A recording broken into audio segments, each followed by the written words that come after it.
Ya, Fei ni mchezaji ambaye anaweza sana kupiga pasi za mwisho. Ukiangalia ile pasi sio kwamba ni mara ya kwanza ambayo anapiga. Kuna mechi sikumbuki na nani, lakini kuna mechi ambayo alishaye kupiga pasi kama hiyo katika uwanja wa Chamazi, alimpigia Jibli lakini yeye hakuweza kufunga. Kwa hiyo ni mchezaji ambaye anafanya vitu kwa kurudia. Sio kwamba ni kitu kigeni ambacho anafanya ni mara ya kwanza. Ila mfuatilie mchezaji wako. Namfuatilia, nimesema watu wanamzingatia. Mimi naamini wengi wanajua uwezo wa Faisal. Wengi wanajua na wana appreciate kwenye hiyo. Ukiwa ndani huko unazungumza nini na mchezaji wako? Wapi sasa? Huko ndani Azam Complex. Kambini. Vitu vingi. Na unamshauri vitu afanye vitu vingi. Unajua kuna sometimes tunazungumzia vitu vya mpira, kuna sometimes tunazungumzia vitu vya maisha. Kwa hiyo mwezi mkakaa kila wakati mkamazungumzia mpira.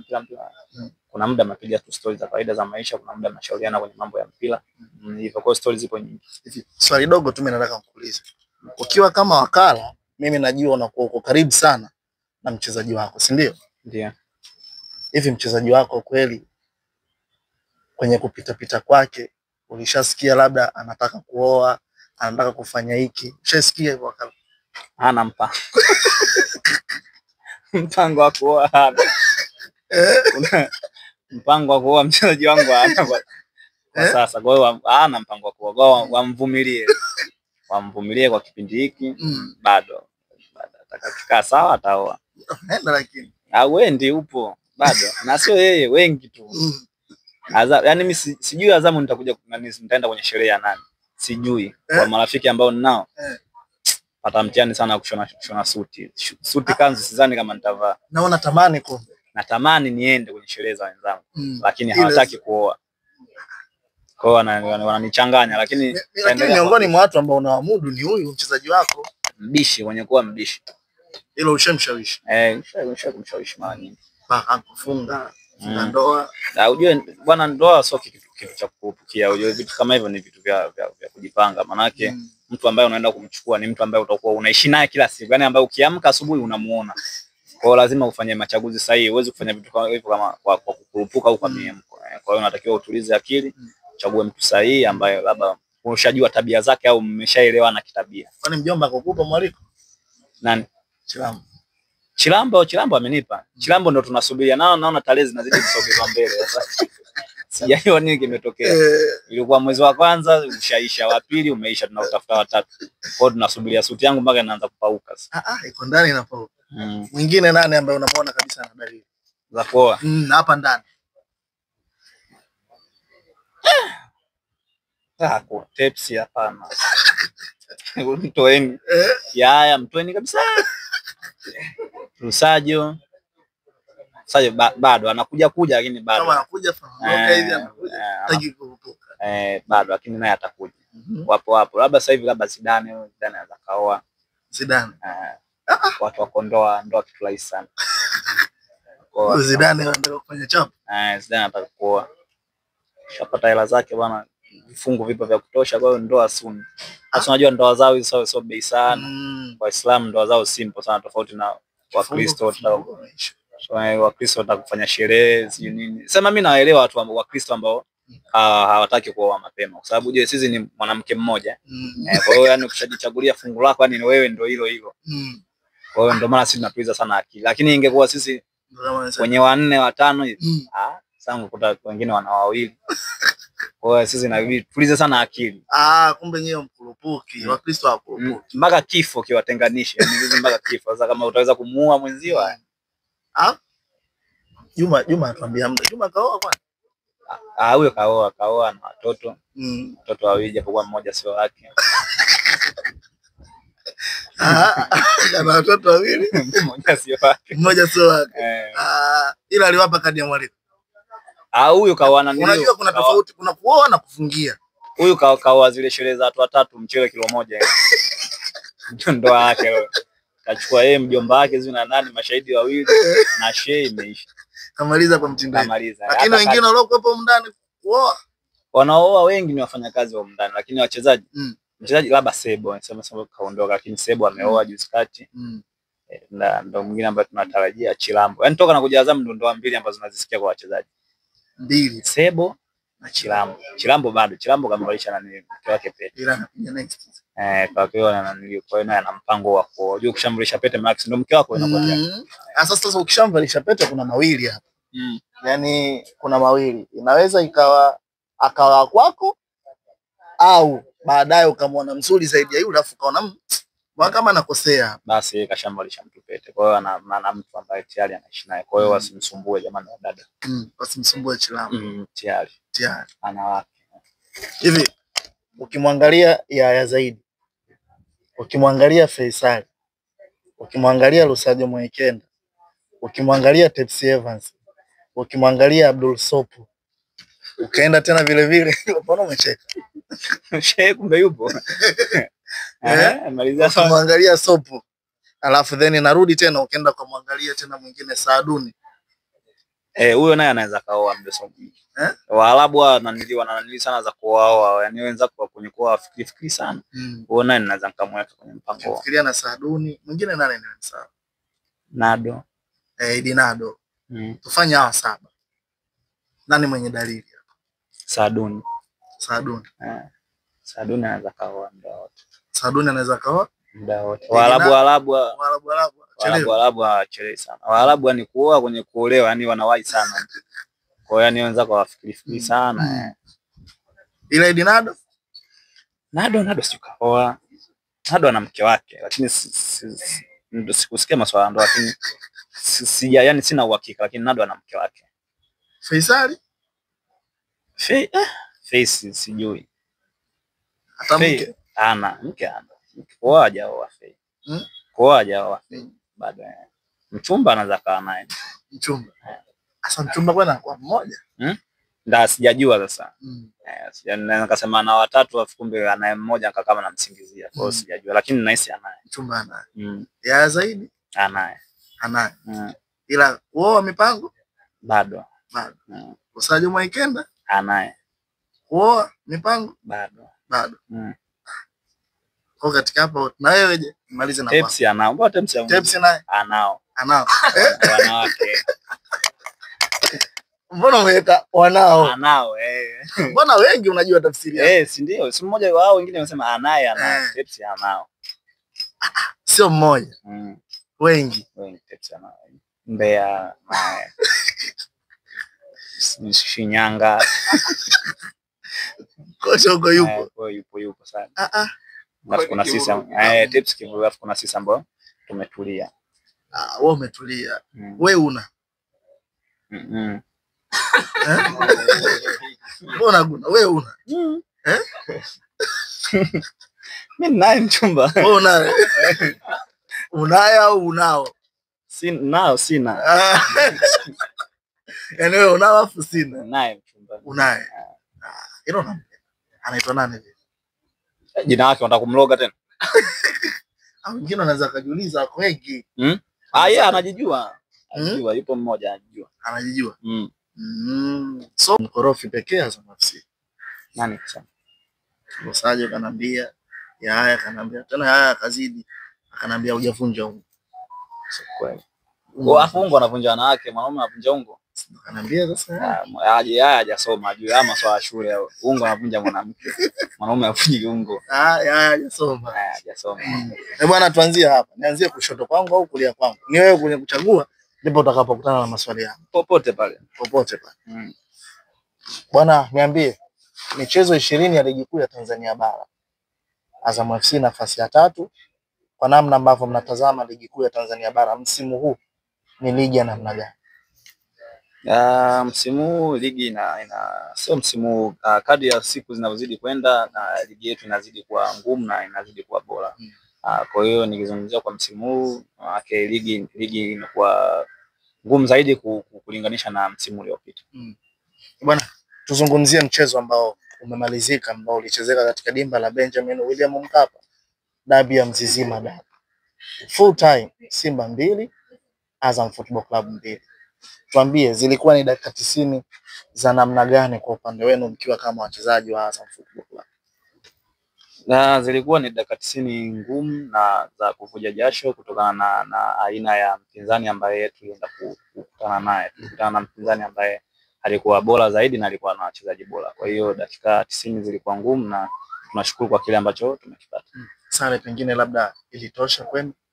Mlijiandaa kupata hii ama mlitarajia hii ama mlitaraji zaidi ya hiki ambacho mmekipata? Tulitaraji kupata kikubwa zaidi. Tulitaraji kupata ushindi, lakini kama unavyojua mchezo wa mpira una matokeo matatu. Kwa hiyo kwenye mipango yetu manake kulikuwa na mipango mingine. Kikubwa tuliweza kupambana na hatukuweza kupoteza pointi zote tatu, tumeambulia moja. Tunashukuru kwa hiyo. Unadhani ni nani alikupa wakati mgumu haswa wa kumzuia katika mchezo ule wa Mzizima Dabi? Wachezaji wote wa Simba, kwa sababu Simba ujue wana wachezaji wazuri sana, wachezaji ambao ni wazuri 1v1, wachezaji ambao wanafanya movements nyingi sana. Kwa hiyo nikizungumzia kwa mchezaji mmoja mmoja ninaweza kusema wana wachezaji bora. Kwa hiyo ni wachezaji wote ambao walikuwa na mchezo mzuri sana. Asilimia nyingi ya wachezaji wao walikuwa na mchezo mzuri katika mechi hiyo. Approach mwalimu aliwaambia nini hasa kuelekea kwenye mchezo huu? Kitu gani ambacho mwalimu alikuwa na shauku nacho ndani ya dakika 90 na mchezo ule ni namna gani ambavyo mwalimu aliutaka na nyinyi wachezaji mliingia na morali na tension kubwa kwa ajili ya kuhakikisha mnachukua alama dhidi ya Simba? Kikubwa mipango ilikuwa ni ya kwenda kuchukua pointi 3, lakini kikubwa alichotuambia mwalimu na tunatakiwa tuwe makini sana na kwa namna ambazo Simba anacheza, kwa sababu ukiangalia Simba ni timu ambayo inashambulia na wachezaji wengi sana. Kwa hiyo kikubwa alituambia tuwe makini sana ile backline, tuwe makini sana katika movement ambazo wachezaji wao wanazifanya, na asilimia nyingi ukiangalia tuliweza kufanikiwa kwenye hilo. Kupata goli kupitia njia ambayo wanafanyaga kila siku. Kwa hiyo naweza ngasema kwa asilimia fulani mipango ya mwalimu iliweza kukamilika. Kuna namna mliwaweza leo Simba? Jana. Kuna namna mliwaweza Simba? Kama nilivyosema mwanzo, kuna style ambayo Simba wao huwa wanaitumia sana sana. Kwa hiyo kwa namna fulani tuliweza kuwadhibiti katika mipango yao ambayo wanaitumiaga kila siku, hakuweza kupata magoli kupitia njia ile ambayo walikuwa wanatumia. Bwana, kuna video moja ambayo ina trend sana kwa hivi sasa ya mchezo ule kati ya Simba dhidi ya Azam. Ile ambayo uliruka kiunzi, Shomari Kapombe akabaki chini akashika mguu wako mmoja alafu mguu mwingine ukawa una control mpira unaondoka. The way unavokutana na moment kama ile ya ile video ambayo inakuwa ina trend kiasi kile, huwa kuna kitu gani haswa ambacho ukiwa kama mchezaji kinakufanya una feel uko proud? Yes, nilipiga kazi siku hiyo. Mpaka kuna watu wanaandika, wengine wanakuambia kijana anasujudu, anamsujudia kijana mdogo. Yule Kapombe mimi ni mkubwa wangu na ni mtu ambaye ametokea kwenye kituo cha Molo Kidis. Kwa hiyo ni lazima nimpe heshima yake, na sio heshima ndogo tu, ni heshima kubwa. Ndio maana hata ukifuatilia kwenye mtandao sikuweza kuipost ile na news sehemu yote, kwa sababu niliona na sikuweza kutoa comment yote, kwa sababu siwezi kufanya kitu chochote ambacho kinaweza kumdisrespect brother. Kwa hiyo wao wanaongea, waache waongee. Mimi ni mchezaji, kuna baadhi ya vitu ambavyo sitaki kuvizungumzia. Kwa hiyo mambo ambayo wanafanya mashabiki wao kwa wao wachamalizana, mimi siwezi kuzungumzia kitu chochote kuhusiana na ile picha. Ila anavyosema mashabiki, huwezi kusema shabiki anakosea. Unajua shabiki ni mtu ambaye ana uhuru wa kuongea kitu chochote, si ushanifahamu. Lakini mimi kama mchezaji kuna limit ya vitu fulani ambavyo sitaki kuvizungumza. Yaani sitaki kufanya kitu ambacho kitamvunjia heshima mchezaji mwenzangu. Ila mkionekana kama mlimzidi hivi, mlipanga ajenda ya namna gani baina yako na kaka Idi Selemani Nado? Maana speed, yani it's like kama mlikuwa mmefungwa moto mguu. Yani mnahakikisha ni kweli ndio hizi fullback, ngoja leo tusipelekee tuzione. Naweza ngasema hakuna ajenda yoyote ambayo ilifanyika, au kuna namna mlikuwa mnautaka mchezo. Sio ule tu, michezo mingi waga tunachezaga vizuri, lakini ujue siku zote ipo hivi. Umeona siku zote kucheza michezo mikubwa Simba na Yanga, mchezaji unaweza kufanya kitu kidogo au unaweza kufanya vitu ambavyo unafanyaga kila siku, lakini vikawa entertain au vikawa vinawavutia watu wengi sana, kwa sababu kutokana na kuna kama ushindani fulani. Kwa sababu sisi hapa tukicheza na timu fulani, labda tukicheza na Simba, utakuta mashabiki wa Yanga wanaweza wakatushangilia. Tukicheza na Yanga, utakuta mashabiki wa Simba wanaweza kufanya wakatushangilia. Kwa wale wanaowashangilia ni wapinzani wa timu ambao mmecheza nao. Wapo baadhi yao na wapo baadhi ya mashabiki wa Azam ambao wanafanya nini, wanatushangilia na wanazungumzia hivyo vitu. Kwa hiyo mimi naamini ulikuwa ni mchezo wa kawaida na tulifanya vitu ambavyo tulitakiwa kufanya, na vitu ambavyo tunafanyaga mara nyingi kila siku. Bwana, katika miongoni mwa upande ambao ulikuwa mgumu sana, ulikuwa mgumu kwako, ni upande wako ambao ulikuwa ukienda kumzuia Elie Mpanzu katika kipindi cha kwanza ndani ya dakika 45. Kwa namna ulivyomsoma, kwa namna ulivyomapproach, ni mchezaji mwenye kariba ya namna gani na una uwezo wa kumfananisha na mchezaji gani katika ardhi ya Tanzania ama Ulaya? Kwanza Mpanzu alikuwa haji kwangu mara nyingi. Mpanzu alikuwa anacheza upande wa Lusajo.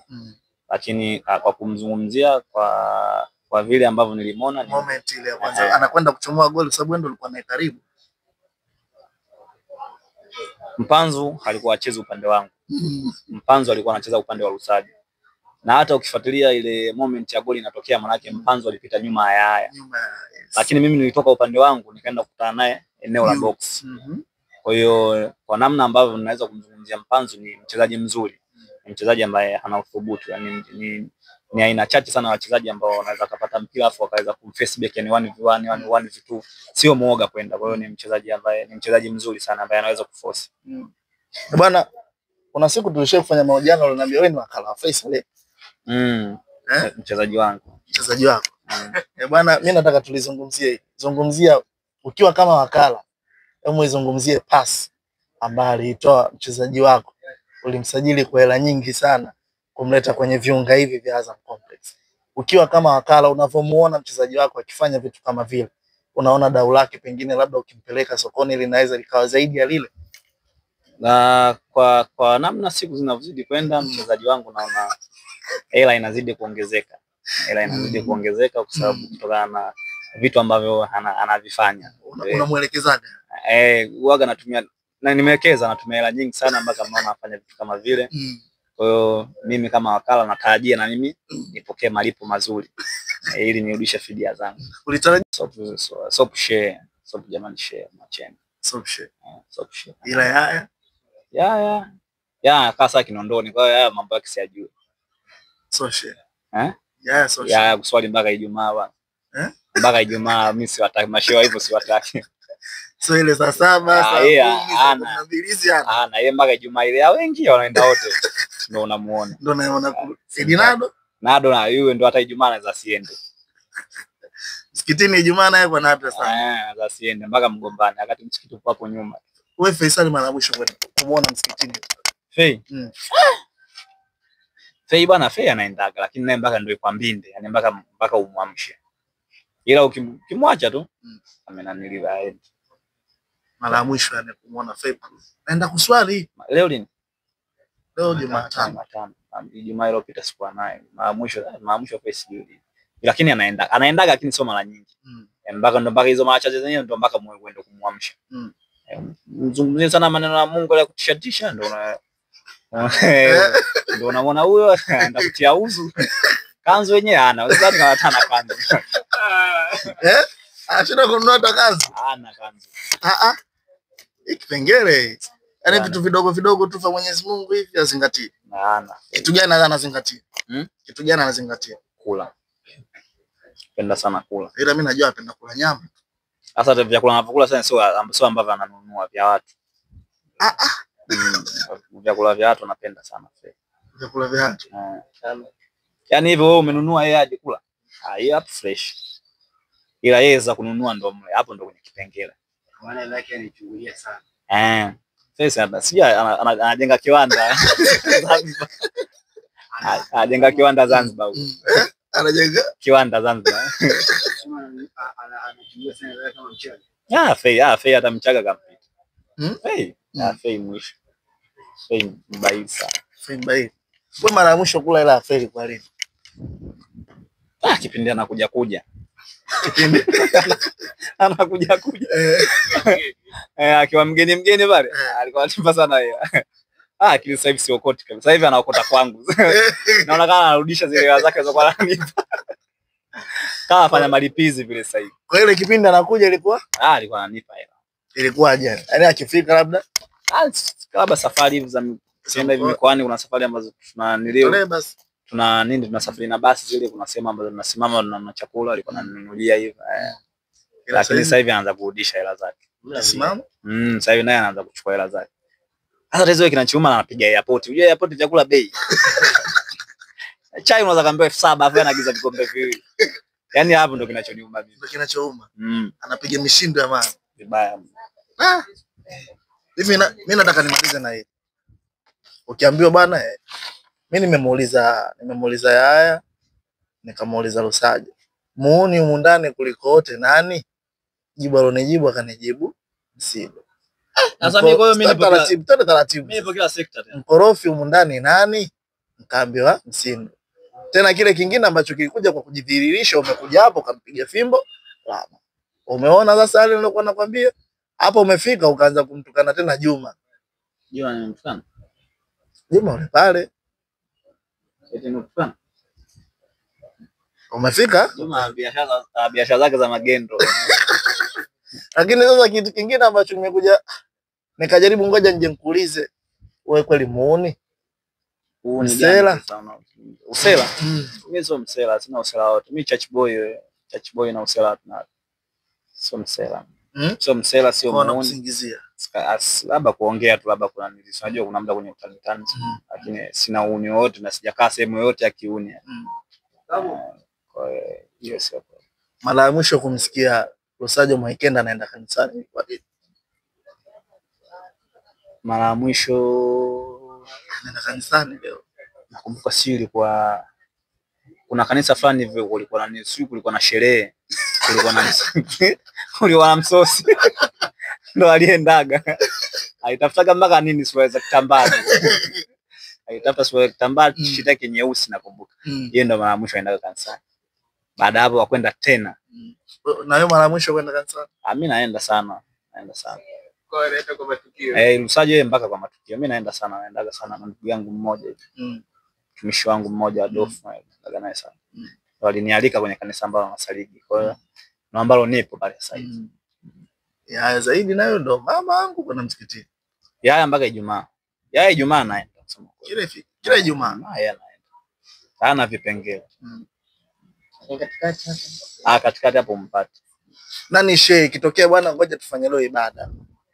Nataka yani mmezunguka mnataka kufanya ibada kwa pamoja. Nani shehe mnayemwamini? Shehe tupigie dua. Yani yoyote atoa kigeni. Yani mmekaa hapa wachezaji wote. Alafu ndo mwalimu anakuambia nyinyi jicheueni mmoja. Aje aombe dua. Hapo dua anaomba nani yule Diakite. Yule hana dhambi. Dua yake inafika mapema sana. Diakite yule. Yule. Kwa nini? Dua yake hana dhambi yule kijana watu. Karibu. Mwelewa. Tupoa sana na yule ndo anano. Lakini wengine azifiki popote dua zao. Zinaishi hapa. Azifiki. Dua ya nani kabisa mnaikataa? Ya face sasa kama atakuswali anaweza. Mimi ngoja nitakuja kumuuliza. Lakini dua haya sitaki. Foba hana kitu, hana lolote. Foba. Kwa kuna watu tunawapinga kabisa. Na babu zaka msikitini naye. Zaka anakaribia kuwa na sigda kabisa. Zaka ana sigda? Stars. Mara ya mwisho kumwona Zaka. Zaka simuonagi mara kwa mara. Yaani sio mtu ambaye naonaga sana movement zake. Yes, mtu ambaye anashinda sana ofisini. Kwa simuonagi mara kwa mara. Nitulize kitu kama utojali lakini. Nani anakula sana umndani? Hamisi. Chaima yule goalkeeper yule ambaye kama yule noma. Ipo vizuri. Shamani ishi hapo. Shukrani.